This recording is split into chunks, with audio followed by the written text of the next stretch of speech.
L'Afrique s'organise tant bien que mal pour faire face à la pandémie de coronavirus. À Monrovia, ce sont les habitants eux-mêmes, en particulier les jeunes, qui veillent à faire respecter les gestes de protection contre le virus près de ce point de contrôle.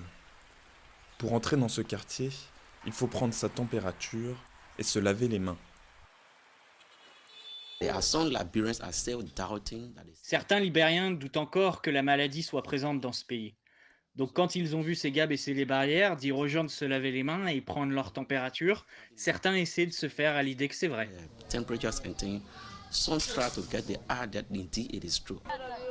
De son côté, la ville de Kampala offre aux enfants sans abri un refuge, dans lequel séjourner durant la période de confinement.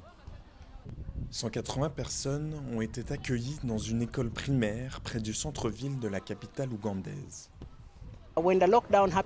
Lorsque le confinement a commencé, nous avions des enfants qui vivaient et travaillaient dans la rue. Et lorsque la directive de rester à la maison a été décrétée, ils n'avaient nulle part où aller, parce que leur maison, c'est la rue. Au Malawi, les professionnels de santé, y compris les médecins, refusent de travailler tant que le gouvernement ne leur fournit pas des équipements de protection individuels et un meilleur salaire. Dans cet hôpital du centre de la capitale Lilongwe, de nombreux patients ont été contraints de rentrer chez eux, faute de personnel pour les soigner.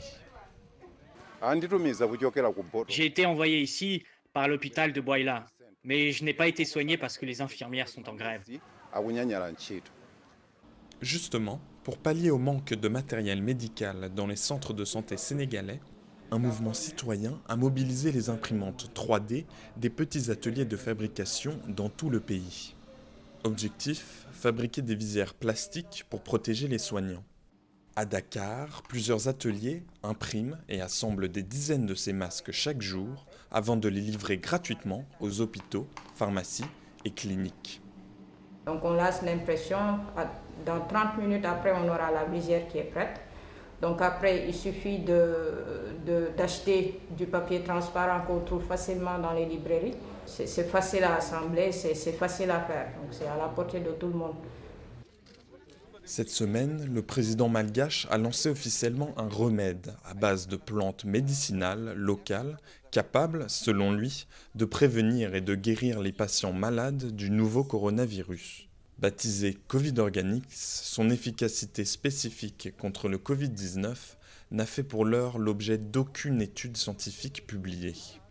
Les élèves de 3e et de terminale qui ont repris les cours après un mois d'enfermement ont même eu droit à une distribution gratuite de ce breuvage. Quand j'ai découvert le breuvage, j'ai hésité en tant que parent. Je me suis dit comment se fait-il que les malades n'en boivent pas et pourquoi on le fait boire aux élèves. J'ai beaucoup hésité. Plantes et racines médicinales ont également du succès sur ce marché du centre de Kinshasa, où les habitants viennent faire le plein sur les étalages.